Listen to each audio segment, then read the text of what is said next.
you pull up a past client, and then what happens? You're like, oh, it's been 2 years. Are they going to remember me? They're probably going to be angry that I haven't stayed in touch with them over the past couple of years, right? Or what do I say? Or you know what? If I reached out to them today, they're going to think that I'm like asking for something, that I've got some underlying motive. Unfortunately, that will cause us to look at a past client and say, you know what? I'm going to do that later. I'll this seems like a lot of work. It's scary. I'll reach out to them later. Let me go check my email or open up Facebook or send a text message or two. All Mhm. these stories and blockers that come up.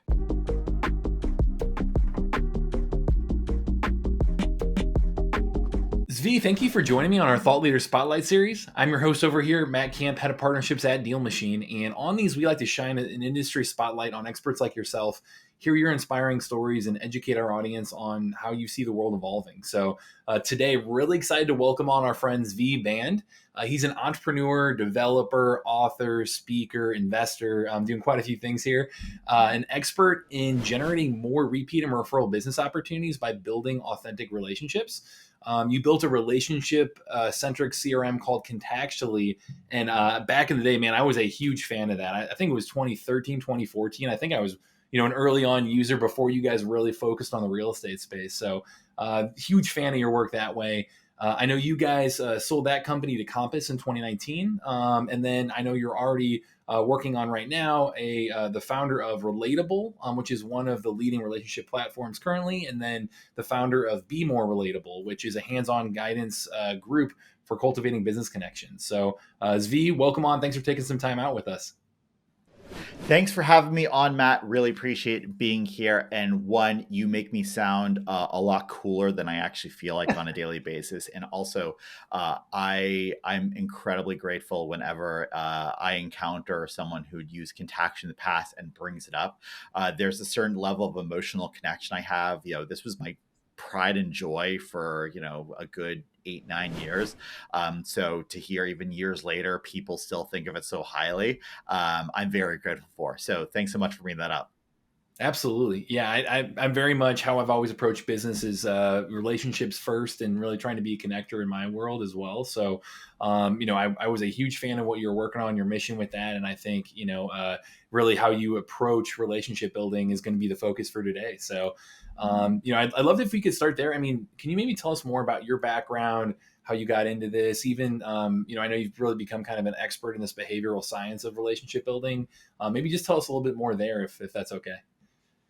Yeah, I mean, I think they're like, to bring that all home, like I think they're like three kind of like inflection points in my life that kind of like lead me to where I am today. Uh it's kind of weird, when you see me like you being the creator of now multiple, highly respected relationship CRMs, thought leader in the real estate industry, author of books, speaker, coach, etc. I actually originally identified as a very introverted software developer. That's really kind of like I would say like how I initially started off my career. However, I learned very early on in my career that it wasn't necessarily like my skills that was going to be the most important thing for me moving forward. I think that's table stakes in the present day and age. What really set me apart and what really helped propel the early part of my career were the relationships I built. And so that's what led me to found Contactually. It started off as I would say, more generic relationship oriented CRM. Mhm. However, very early on, we saw that all these real estate agents were coming on board. And I'm like, I know nothing about real estate. We started learning more and more. And we realized that, the real estate industry, whether you're a investor or, a service provider or an agent or broker, doesn't matter. Your life is built around relationships. And so that's why we ended up, merging Contactually to be one of the leading CRMs for real estate agents, which is why we were acquired back in 2019 by Compass. And to be honest, all the coaching and speaking and the book that I wrote came from watching thousands and thousands of people at least try and use Contactually, then the Compass CRM, and now Relatable, and really struggle. And I've understood that it's not that people didn't think that relationships are important, but there are so many behavioral blockers. I know we'll talk more about it, Mhm. in a second, but honestly, it came from just understanding that people really wanted to use the software, but they were just struggling. And now that's gotten me just like completely, frankly, addicted to understanding the behavioral science and what blocks us from not just, being more engaged with our sphere of influence, but frankly, just like living a good life and just, building the businesses that we want. Yeah, I'd love to start there in terms of those behavior blockers. And I mean, because you've seen hundreds and thousands of people go through this and try to be a sphere of influence in their networks, like what are people, let's start on the pitfall side, those blockers. What are those common areas that people might not be, excelling in the relationship building? Like what can they be improving to start off with? Yeah, so let me give a very specific example, and then let me pull up to kind of like the two biggest blockers that I see over and over. Perfect. One very specific example is, as we know, gaining, whether you are a investor or an agent, usually a good portion of your business comes via referrals. And we obviously have, a wide base of people that we have engaged with in the past. And in order to make sure that we're maintaining that relationship, we just want to follow up and check in from time to time. Now, if I were to tell you saying, hey, it's probably a good idea that you reach out to past clients, you may say, all right, that sounds good. You pull up a past client, and then what happens? You're like, oh, it's been 2 years. Are they going to remember me? They're probably going to be angry that I haven't stayed in touch with them over the past couple of years, right? Or what do I say? Or you know what? If I reached out to them today, they're going to think that I'm like asking for something, that I've got some underlying motive. And unfortunately, that will cause us to look at a past client and say, you know what? I'm going to do that later. This seems like a lot of work. It's scary. I'll reach out to them later. Let me go check my email or open up Facebook or, send a text message or two. All Mhm. these stories and blockers that come up. And if I were to pull up, and I'm sure there are many people listening in that go like, "Yep, nope, that's me." I can give very specific examples. If I were to pull up, Matt, the two big stories in our head that come up that block us is number one, I don't have time, and number Mhm. two, I'm afraid. And whether we admit it or not, deep down, those are the things that are happening in our nervous system that frankly prevent us from doing the simple thing of re-engaging with a past relationship that we had a great relationship, right? According to the National Association of Realtors, 88% of buyers would work with their same agent again. But then when you look at the stats, only 12% of consumers work with the agent that they worked with before. Hmm. Why? Everything we just talked about. Yeah, that's fascinating. Yeah, I mean, I think it's an interesting thing. Both for the investor and the agent side, like this applies in so many different ways. Whether it be you getting repeat business that way, or maybe you want to do a deal with somebody, maybe you want to build out your referral network to get more deals. Maybe you want to apply this to how you build relationships with sellers themselves. Like I think this topic can apply in so many different ways to growing your business and really have attributable ROI to that, right? Even though it's one of those things that you don't have time for, it's easy to punt that into the future.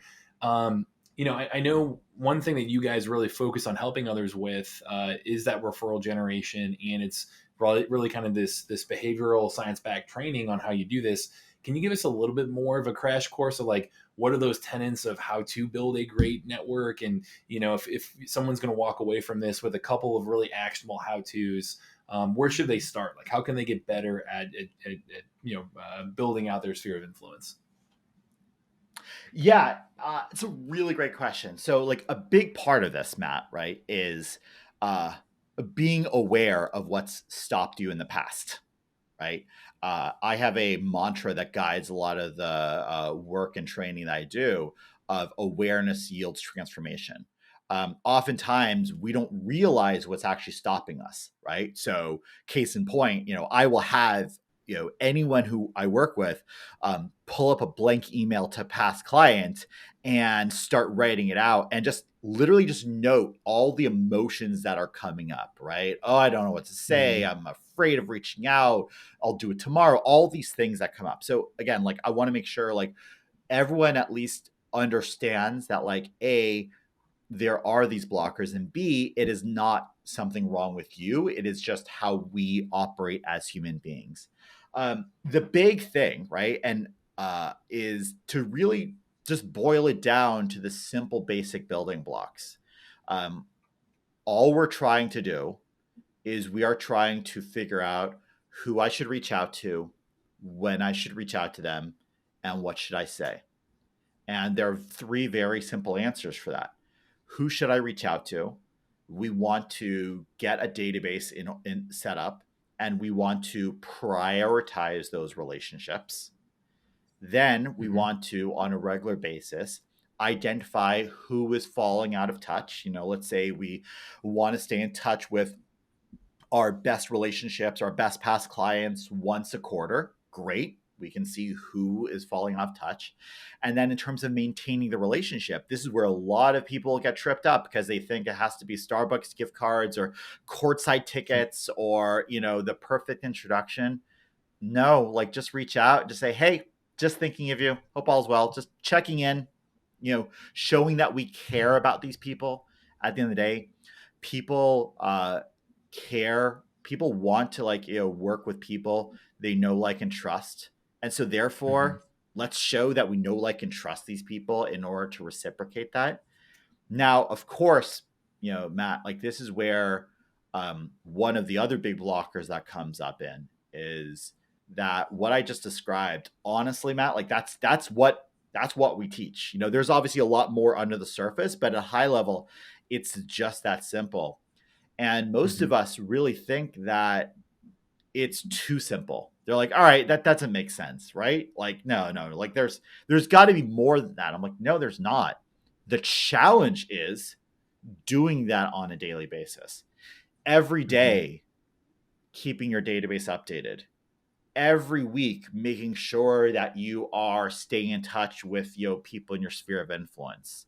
On a regular basis, overcoming those internal blockers. So there's this other kind of like guiding fact. And if you were to like write down like one thing from this podcast interview, it's that simple systems implemented repeatedly win. Like, because we think that we need the most complicated Salesforce database and everything like that. We're setting ourselves up for failure because that's going to make it harder for us to implement that repeatedly. So again, simple systems implemented repeatedly win. Absolutely. Yeah, I mean, same thing on the deal machine side too. I mean, that's something we're trying to teach people as well. Is a lot of times what'll be holding them back is prioritizing it, like finding time to go and go find deals using the app, and then also being able to overcome that fear of reaching out to sellers. Like those two things, if you can win by just simply creating a, again, simple system that's repeatable of finding leads and reaching out to those sellers, like that right there is the straightforward formula for long term success. But saying it and doing it consistently are two different things. So, do you have any tips on how to build that into a daily habit and how to really implement that and stay on top of it and maybe even continue to monitor the health of your network over time too? Yeah, Matt. Like, I mean, kind of, you're really hitting the nail on the head, right? Is that I had this exact same issue with Contactually, just like Deal Machine. We've all seen the testimonials from Deal Machine, right? We know how lucrative and how incredible it can be, but it's useless if it's just sitting on the sidelines and people aren't touching it, right? And I Yep. saw the same with Contactually, like, and then then Relatable, like people know how useful and how incredible it can be, and how, yes, of course, looking backwards, all of their business comes via their relationships. but they're just not doing it, right? And again, like, let's be honest that like this is something we all encounter. To me, there are three components, and this comes from like all the research around habits. One is we have to make the actual action really simple, right? I'm not going to reach out to, I'm not going to say, I'm going to reach out today to 75 prospective homeowners. No, right? I'm going to reach out to three. Chances are, if I can do three today, then I'll probably do more. But if I tell myself, great, tomorrow I'll have to do three, it primes our brain that like it's just a very simple thing to do and I can do this on a Mm-hmm. regular basis. So really making sure that whatever we're doing, we're actually set up to like do it very simply. The other is to have the trigger. Now, I don't know about you, Matt, but I'm someone who at one point had a 200-week Peloton streak. My Peloton sits on the other side of this wall, and it's kind of like it's a clothes hanger now, because I realized like I just didn't have the motivation to use it on a regular basis. So now Mm-hmm. I have found that I need like accountability, right? So whatever you're doing, like find a way to ensure that you're doing it regularly. Some people leverage pre-commitment, like, booking fitness classes in advance. So it's on the calendar. I have to show up. Some people rely on accountability buddies. Some have a coach. That's actually what I provided in my, coaching platform. Like I realized people just need to be jump on a call and be told what to do, and so that's what I found works for me and my audience. And then the last, and this is the weird one, is to reward yourself, because like obviously you and I both know, Matt, that like reaching out to relationships, it may not yield anything for months or years, if ever. And unfortunately, like our brains are wired for short term rewards.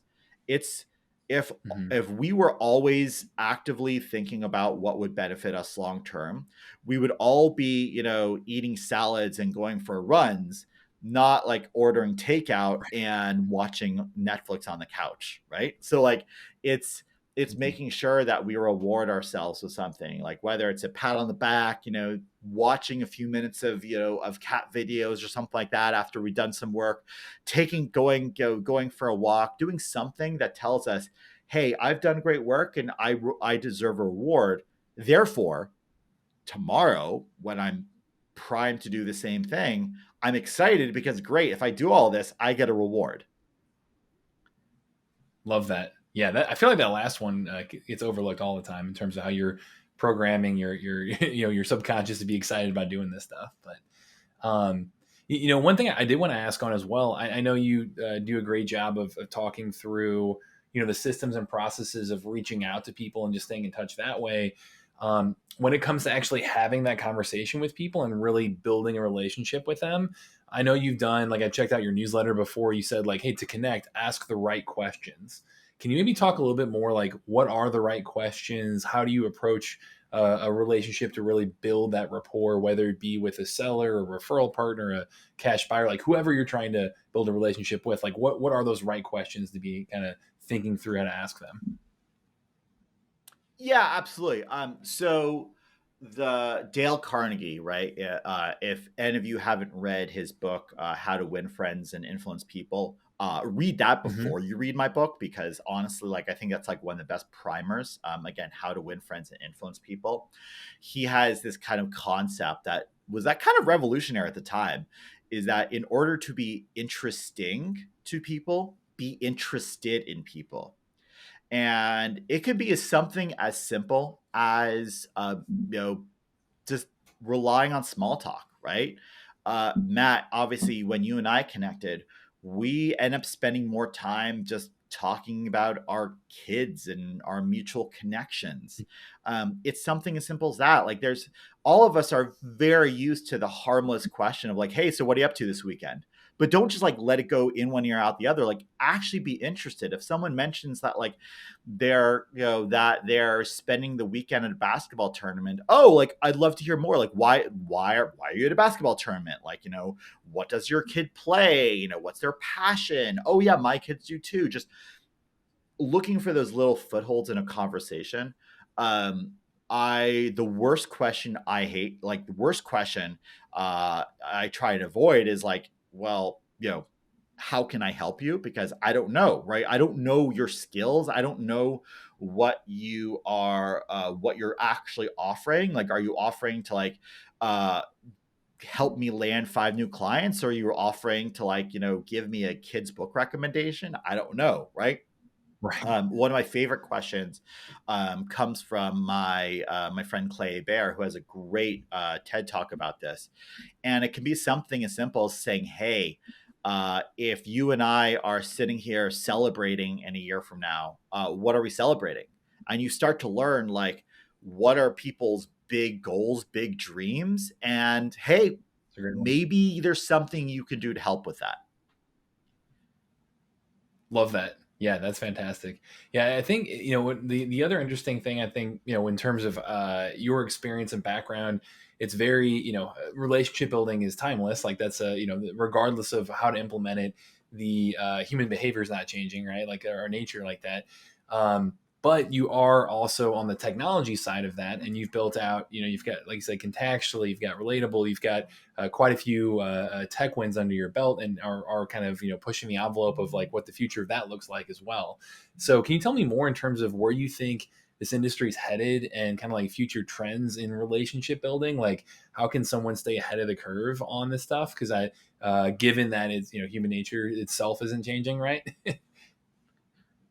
Yeah, exactly, and that's why I love, to lead on that. Like, so Jeff Bezos, in one of his, kind of like seminal interviews, founder and CEO of Amazon, he has this question of like that how he's always asked, uh, what does he expect to change in Amazon's business and everything like that. And he's noted that he thinks that actually the more important question is what isn't going to change, right?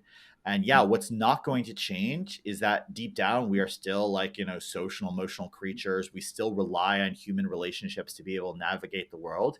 And honestly, like, as we all know, so much is changing around us, right? In the greater technology world, with the advent of AI, within the real estate world, with all the changes in remote work and work from home, and Sitzer Burnett and the NAR commission lawsuits, like, we know it's almost inevitable that 5 years from now, or even 3 years from now, the landscape is going to look very different. And therefore, always kind of say, hey, forget what's going to change. Let's focus on what's not going to change. And what's not going to change is, again, like deep down, we still need to know, like, and trust the people that we're working with.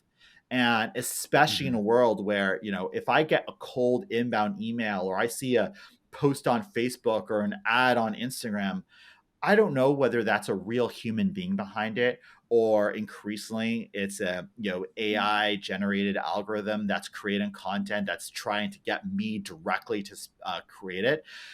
So therefore, like, I have to rely more and more on the people I know, like, and trust. And therefore, it's Mhm. making sure that we are intentional about curating those connections and making sure that they continue to know, like, and trust us just as we know, like, and trust them.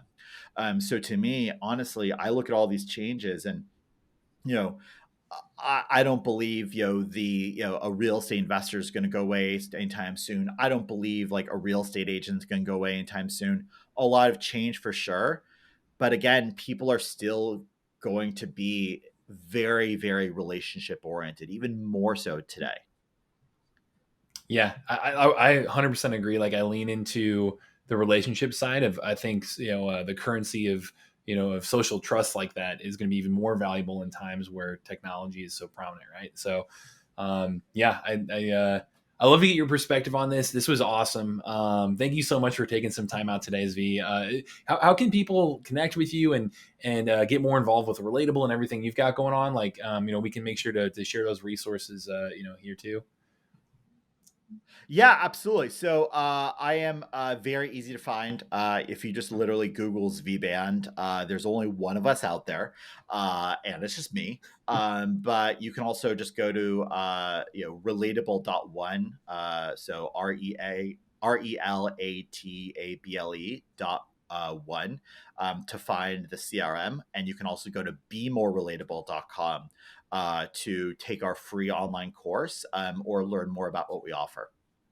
Love it. And we have a few resources we'll link to below in terms of like how to scale your real estate business and things. But Zvi, this was awesome. Thank you so much. Really appreciate you coming on and sharing your knowledge here. Thanks so much for having me. I really, really appreciate it, Matt. Obviously, I'm excited about everything that you're doing at Deal Machine, and honestly, I'm excited to continue deepen our relationship too. Absolutely. So to everyone watching, this is Matt Camp again with Deal Machine, and happy deal finding.